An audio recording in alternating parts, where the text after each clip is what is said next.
Hello, my name is Tim Peterson, and I am the Director of Assessment for the Madison Metropolitan School District. Today, I'm going to take you through the ins and outs of how to proctor an advanced placement or AP exam for the 2025 academic school year. So let's get started.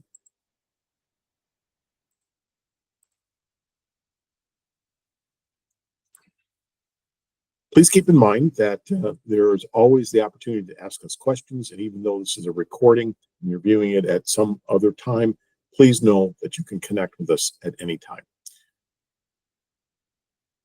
All right, and so who are we?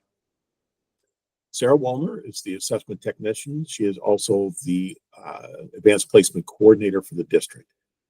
I'm listed there as the director of assessment. Jamie Anderson is also our program assistant and team member. So this is the group that makes up what I'll be referring to as the assessment team. Also, please note that our department, Research Assessment and Improvement Department, will be on site every day, and they also are able to answer any questions.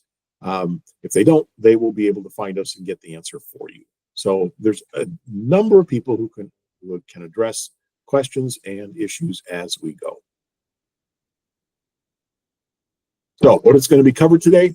First of all, we're going to look into the updates from the differences between last year's assessment AP exams and this year's.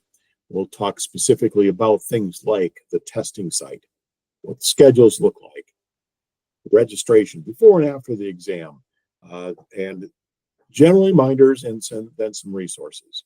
So I'm going to make sure that we get through all of this. You can stop and start this, obviously, as you need. And again, let us know if you have any questions.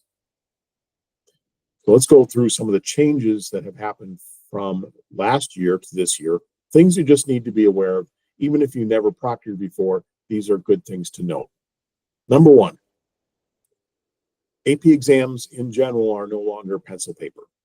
The vast majority of them have moved over to a digital platform in some way, shape, or form. So we're going to talk about digital exams, which are completely digital. There are approximately 20 different content areas that are completely digital. We're going to talk about hybrid digital exams. Those are going to be in about 12 different areas, and those are typically the ones that are math and science, in which the writing portion will need to have the ability, students have the ability to draw graphs, draw mathematical symbols, etc., that are not easily done on a computer. So those will have the first portion of the test being on the computer completely. The second portion, they will need to have the computer open for part two, and then they will also have something that they can physically write in. The third type of exam is no change this year, and that is going to be, there will be pencil paper exams for the languages as well as for music theory, simply because the College Board has not completely made this shift. This may change in the future, but for right now, those will be the pencil paper exams. You're going to hear, whether or not it's in this presentation or at the testing site, the following terms: Blue Book, Test Day Toolkit, and My AP Account.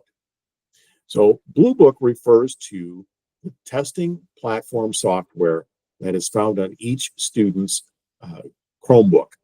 Each student is in the district is issued a Chromebook, and that's what they're expected to use. The software is on there. It's been tested. It works. And so they will have to know where that is.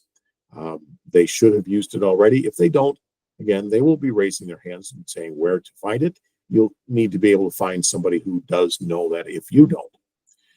Test Day Toolkit, which is going to be abbreviated TDTK, is going to be the software that the lead proctor in each room uses and controls the testing environment.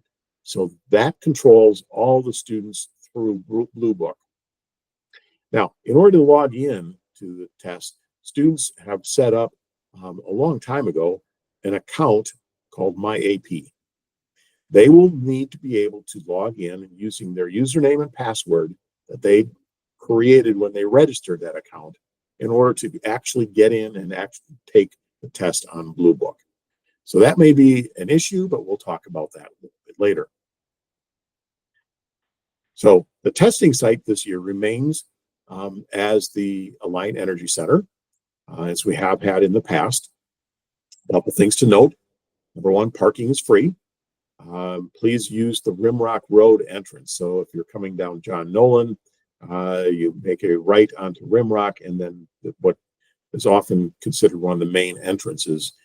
There are booths there to collect money for parking. They should not be open. If they are, you tell them you're with the MMSD AP testing. This is, if you've never been there, this is an exhibition hall. Floors are concrete. Walking on them all day would leave your feet very tired, so wear comfortable footwear. Also, one of the things that we know, especially in May, the weather is changing outside. It may be warm, it may be cool, and that difference in time might be an hour. So if they have the air conditioning on, it could be too low or could be too not low enough. So please make sure that you have layers that you're able to dress in so that you're comfortable in whatever temperature you encounter. Once you're there, please sign in at the help table. This is going to be a change from last year. Last year we had at the registration table, we're setting up a separate help desk, a help table. And so please sign in there. All your information will be there, and we will make sure that you get that taken care of. So once you've done that, you should be all right. Please note that also on site, we will be having technical services team, nursing services, as well as the RAI department will be there. So the schedules. Your schedule has been emailed to you. Please make sure that you check that for any conflicts. If there are, we really need to know as soon as possible. If something happens that day, please let us know as soon as you know. I would much rather have to scramble to find someone to fill in than to wonder where somebody is because they don't show up. Please let us know. Assuming that you can make it on those days, please make sure that you're prompt. One of the things that's really important is that the College Board insists that we start at a specific time. We cannot start before 8 o'clock, but we can do all the prep work prior to that. So it's very important that we get going at the times that we've suggested. Morning exams, if you could arrive between 7 and 7:30 a.m., that would be the best. If you're involved with an afternoon exam, please make sure that you arrive between 11 and 11:30.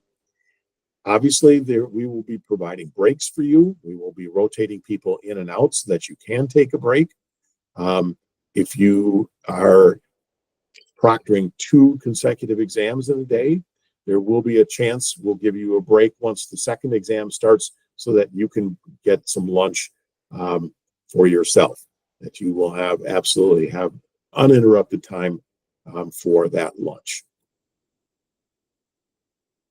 Now, that's kind of an overview of what your schedule might be like. Let's talk about what the students will experience.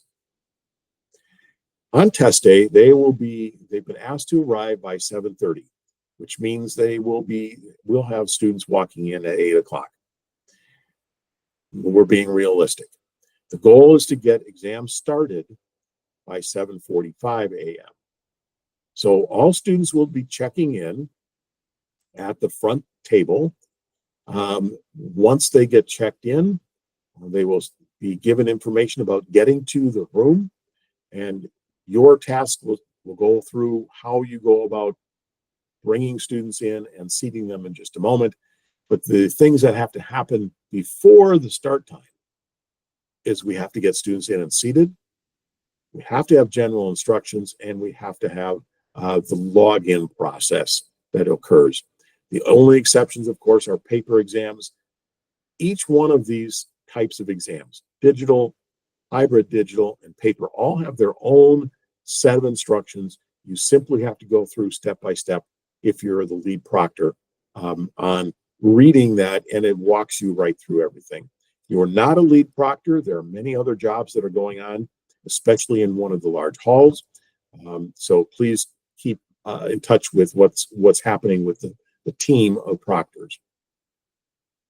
One of the things that the College Board always insists on, rightfully so, is ensuring that the student is who they say they are and that they are actually registered for the exam.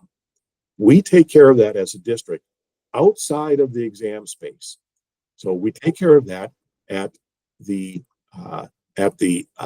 registration table. The registration table is where MMSD staff will check for student photo IDs. It can be a driver's license. It can be a school ID. It needs to be a photo ID. We want to make sure that we're looking at that the student actually has the exam.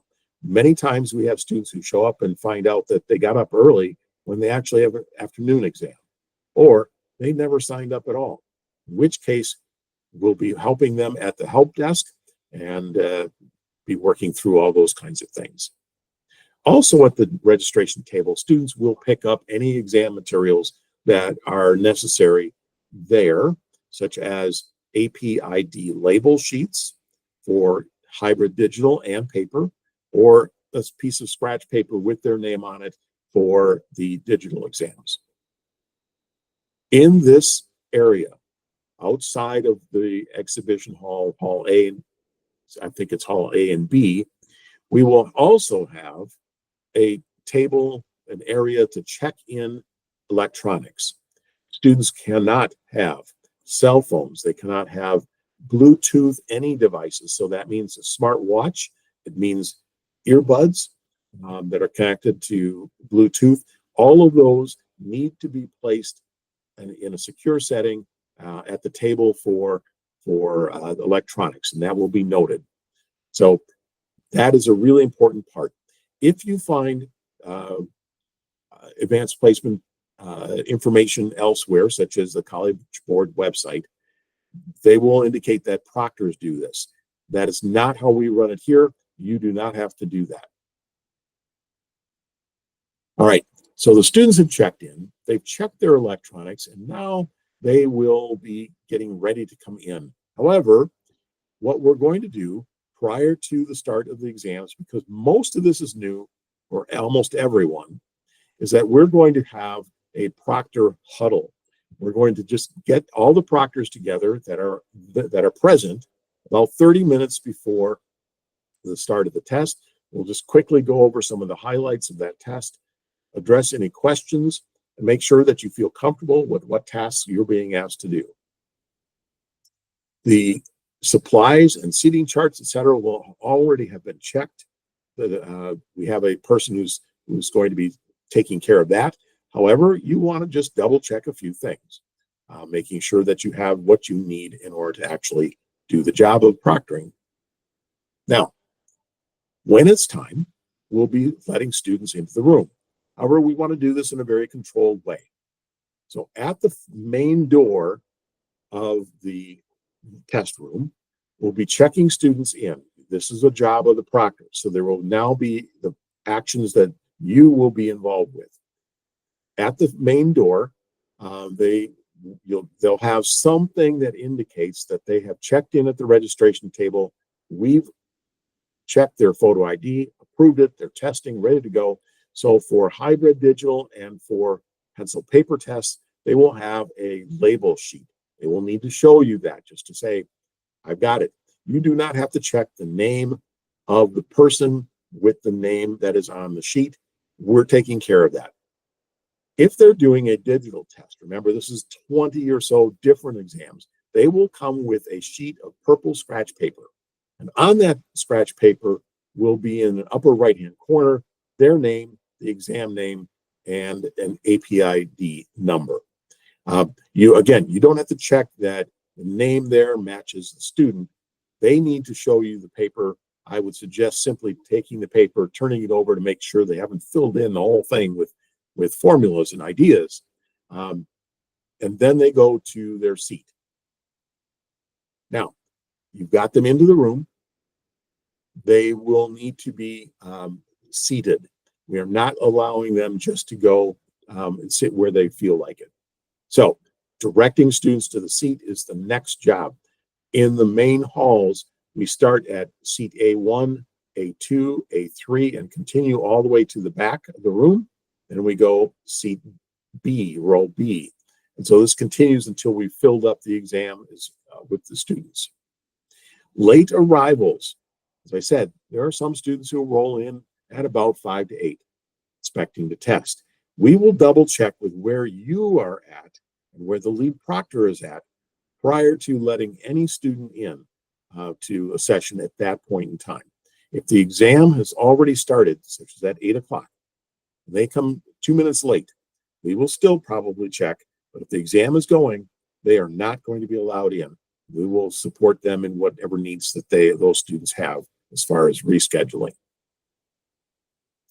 Now, all students will be sent a list, although they may not read their email, they will be sent a list of what they should bring, regardless of whether they're taking a purely digital exam. They will need something to write with. If they are taking the hybrid or a paper test, obviously they will need something. They will need pencils. They will also need a pen or two. They can use a black or dark blue ink only. So if they have a purple ink pen that is not good, there will be supplies in every room so that you can swap out pens that don't write, pencils that break, pens the wrong color. There are changes this year to what students can have as far as calculators. Most of them are going to be built in. We'll be sharing that information with you as we get closer to those specific exams. A watch. If they have a smartwatch, even though it is not connected to the internet, they cannot use that in the room. So a regular watch, yes, they can have that. They will need to have a photo ID. Again, we're taking care of that. So a lot of this is being taken care of prior to them actually entering the room. All right. So in the room, things are moving. One of the questions that always comes up, because we have many students that have a morning exam followed immediately by an afternoon exam. Sometimes they get a little bit anxious because they will have hunger. Imagine that.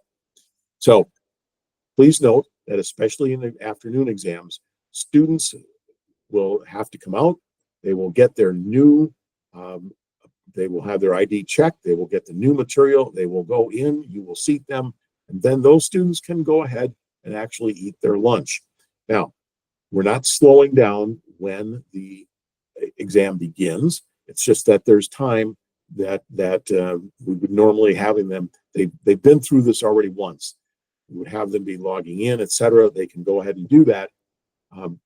And not all students are able to do this because they have not taken a morning exam. But we'll be kind of mindful of students who've done are doing 2 exams at once. Again, food is not something that is allowable, with the exception of those students who have medical needs. For instance, they're diabetic. They need to have something.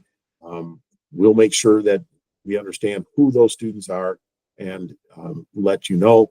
But if someone says, I need this because I'm diabetic, do not stand in the way of them getting that little bit of food. All right, again, new this year. Students will, on these digital and digital hybrid digital exams, they will have on their desks login instructions. It will be a white sheet of paper, and it will have on it images showing how to log into the specific network. It will look something like this. You can't see it. It'll look like this. And on the back side, it will continue and it'll have instructions at the bottom that will take them through the process that is being laid out by the lead proctor, who's going through and following the instructions on Test Day Toolkit. Those white sheets of paper will need to be picked up once the exam starts. Don't interrupt them while they're getting logged in. But once the exam starts, you can quietly walk around and pick up all those sheets. We would like to reuse them, so if they're in good shape, we will take them and reuse them for a later exam. Obviously, if they're written on, we will get rid of them. But a couple new things this year regarding paper. So the digital exam, students will receive one sheet of scratch paper, and that's going to be their ticket into the exams. Hybrid digital exams, computer science A and environmental science, those exams. So computer science A, environmental science specifically, those exams students will have a set of 5 sheets of scratch paper. They will be stapled, and we'll try and lay those out on the desks ahead of time. So in helping set up a room, getting it ready prior to tests, one of the tasks may be literally taking bundles of paper and setting them out, one set of 5 at each individual student's spot. Paper exams get no scratch paper, so they will have available to them something to write on. They'll have an answer sheet. They will have something to write in, which is a paper book. So that's plenty of things for them to know.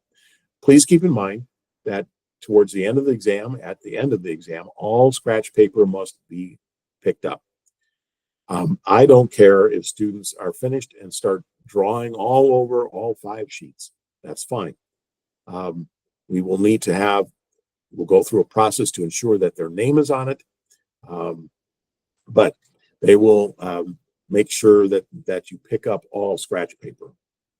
And another thing that is going to be new this year, there will be clocks in the room, but in the large halls, we typically have had 4, 5, or 6 different clocks separated around the room so that students can see that.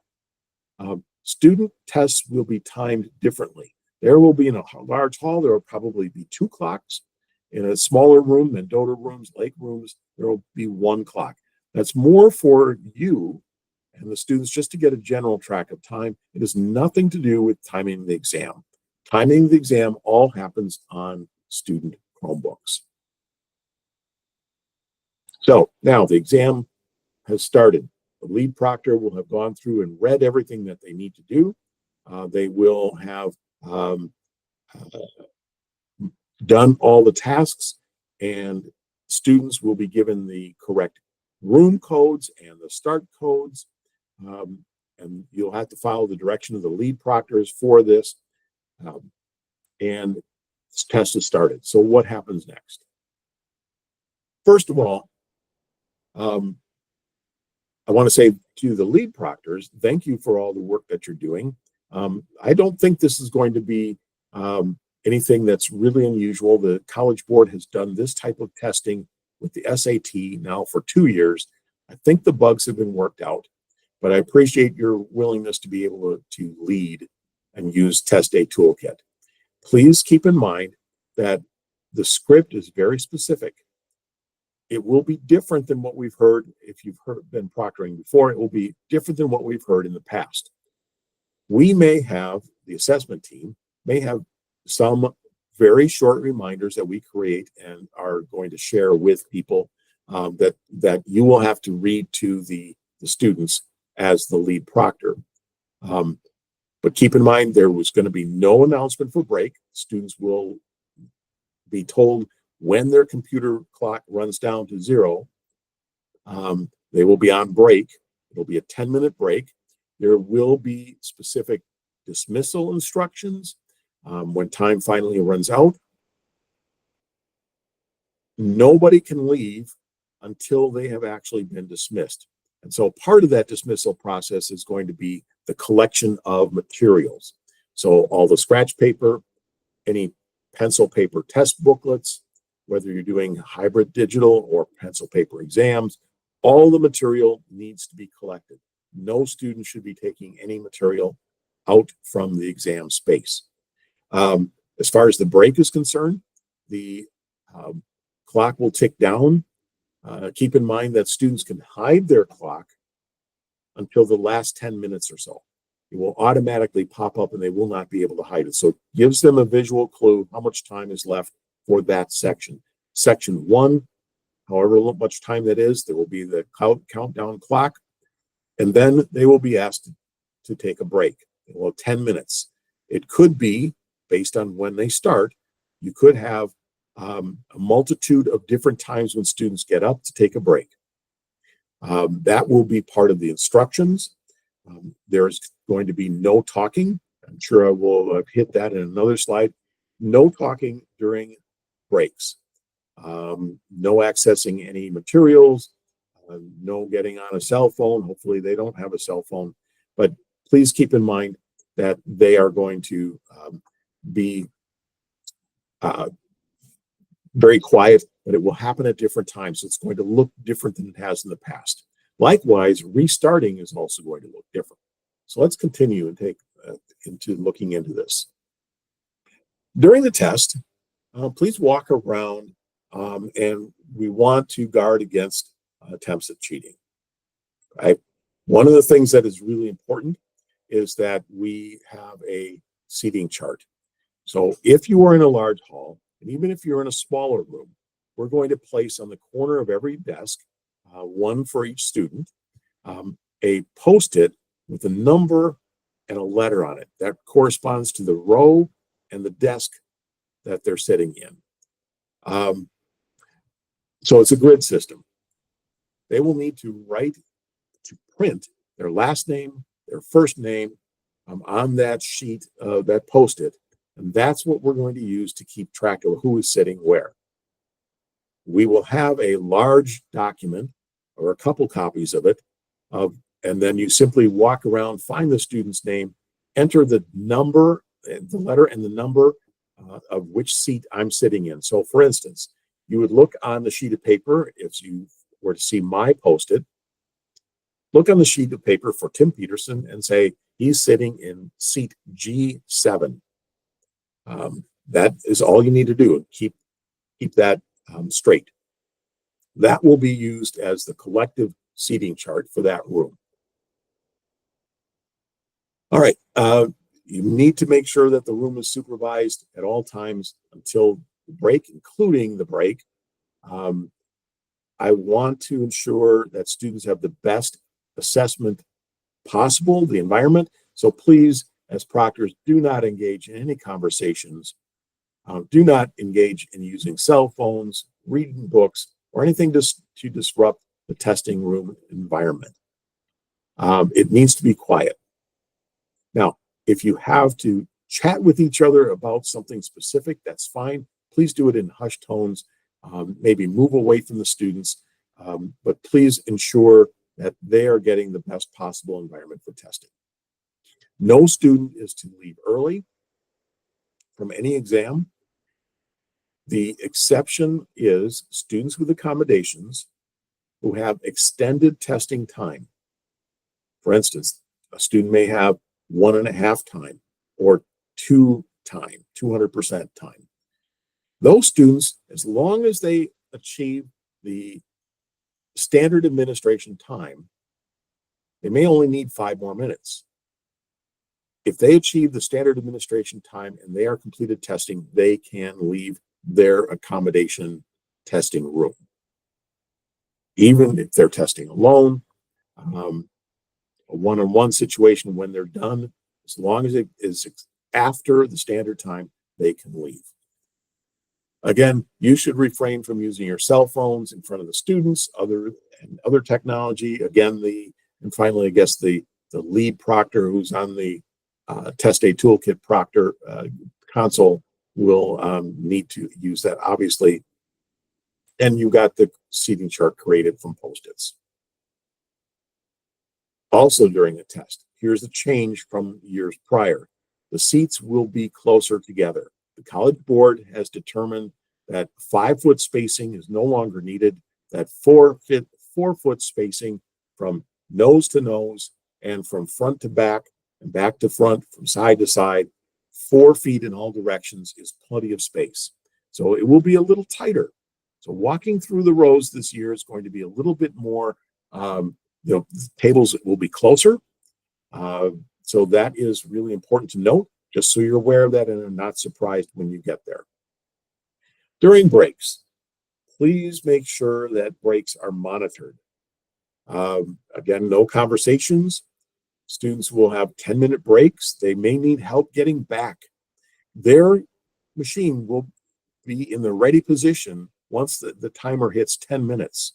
So the testing session ends, they have a 10-minute break, and the timing is still going. So the break time starts, and then it will end at 10 minutes. They will have literally about a minute to get back in to their test. So we need to make sure that at about 10 minutes, we start seeing kids move back. We'll let them know that this is on them. It is not something that we can do at a large scale because, again, everybody's going to be taking breaks at a different time. We always have students who need to use the restroom during testing. Keep in mind that that continues to be fine. There's going to be no additional time allowed if they need that. They cannot stop the clock on their computer. It just continues to go. So if they need to leave and use the restroom, that's fine. It should be done one student at a time. Usually we do that by gender. And so if you've got 2 students out, that's fine. All right, let's talk about ending the exam. So exam is done. Pencil paper, time is called. Hybrid, digital, and digital exam. The clock, internal clock, or the clock on the computer runs out. What happens next? So you'll probably hear a collective sigh in the room. Students will start being a little bit kind of looking around, seeing what's going on. We are going to hold all students until all students in the room are completed. So if students don't get back from break, it could be a long wait once they've all been all completed their testing. So we want to make sure we're timely in getting back from break. If it's hybrid, hybrid digital or pencil paper, we need to collect all the materials. Digital, also, we need to collect the scratch paper. So all materials need to be collected. We need to count the material to ensure that we actually have the material that we should be getting back. So if you're doing a hybrid digital or pencil paper, you will need to count the number of test booklets that you receive. So if there are 127 students in the room, you need to count and make sure before anybody leaves that you have 127 booklets. We do not want any test booklet to walk out of the room. Students will be dismissed by the lead proctor all at the same time. No student can leave saying, I have to go to a job, I have to go to a sporting event, etc. That's something they should have taken care of ahead of time. Once you've collected all this and dismissed the students, please make sure that scratch paper in a separate pile from the assessments all gets brought back to the assessment team. We'll take care of it from that point on. Now, what happens if something goes wrong or something happens? Keep in mind that we do have tech services on site to help with any technology issues, such as logging in. Any issues, we actually expect them to occur during the initial login period. Other things that might happen with technology include students' Chromebook is not charged. We will have in the room, in the halls and in each room, specific charging stations that are not open for students to sit at unless they actually have to charge their Chromebook.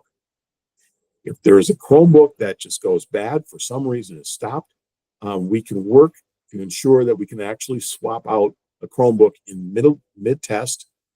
They will not lose any of their work, and we'll get things rolling, but there's a process and a procedure for that. So please let us know if that happens. Don't panic. Everything has been done before. There's simply a process that we don't do a lot of, like swapping out Chromebooks. However, if you see a cell phone sitting out on a table, or if you notice that a student is accessing a cell phone in their lap, if you notice that they have earbuds or there's other electronics, those need to be confiscated. the student will be dismissed, and you need to let us know. I would do it in this order. Let us know. I will, or the assessment team will say, yes, we need to dismiss the student. And if need be, I will do that myself. Obviously, there are exceptions. If you are a person with type 1 diabetes and you monitor your blood glucose using a cell phone, then that is an okay exception to this rule. If they are sitting with that cell phone on their lap or in their hands underneath their desk, that is not acceptable. Students with type 1 diabetes will typically have that either out on top of the desk, or they will have it laying out on top of their backpack. Keep in mind, backpacks are fine in the testing rooms. They will be under the chairs. Students may have water that should be kept on the floor next to their backpacks. Any snack, anything like that, all need to be out of the backpacks and sitting next to it at the start of the exam. Even at break, they cannot say, oh, I just have my snack in my backpack. They cannot go in and get that. So those would be incidents that someone is accessing their backpack during a break. We don't want that. So that's technologies. Emergencies. What happens if there is something like a fire alarm, a tornado, anything else? Students, please note the time.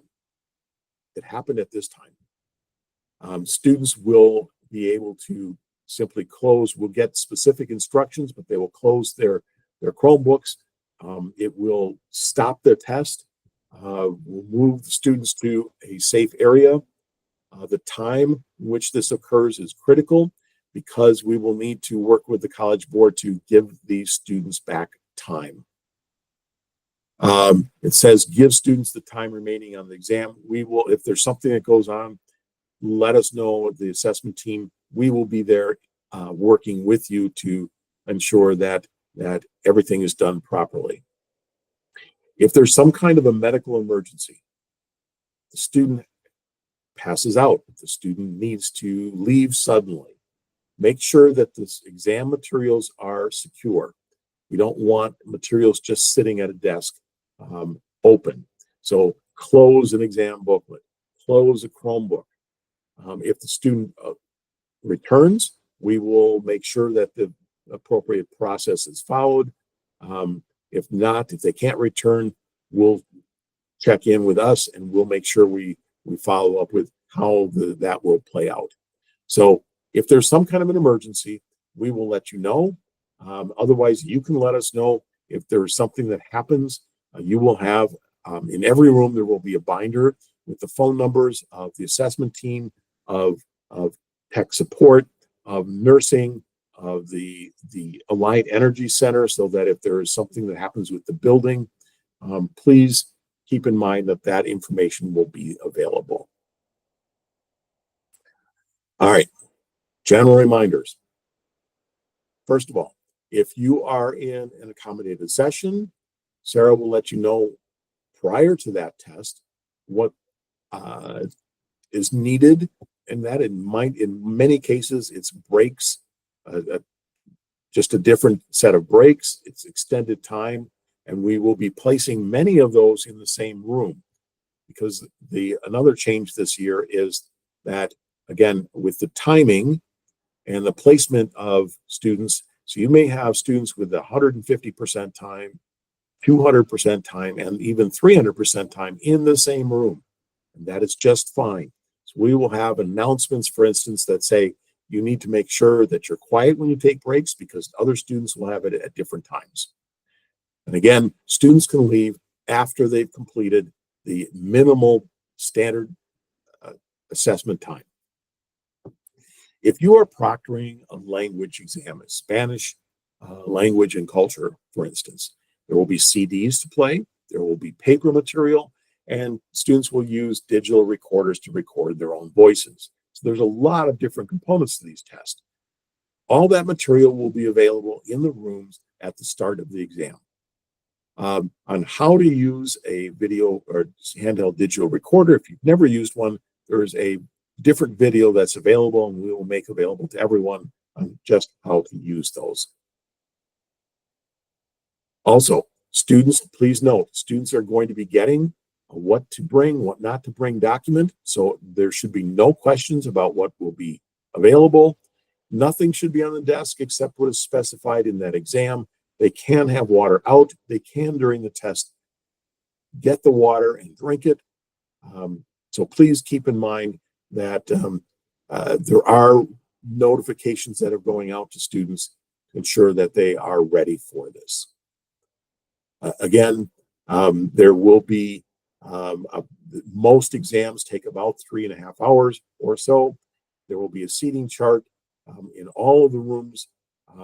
The larger halls will have a sheet with, you just simply put in a seat number. Smaller rooms will have a seating chart similar to the one that you see here. And again, it's really important that we use our time efficiently. We are growing at an unbelievable pace. It's so good to have so many students involved, but it does take more dedication and focus on details. I want to thank you for your willingness to be a proctor. It's very important. We could not do this without you. If you do have questions, you can email any of us, and we will address your questions as quickly as we can. We will also be there every day from May 5th through the 16th, and then also for late testing the following week. So please reach out with questions. And again, thank you very much for listening.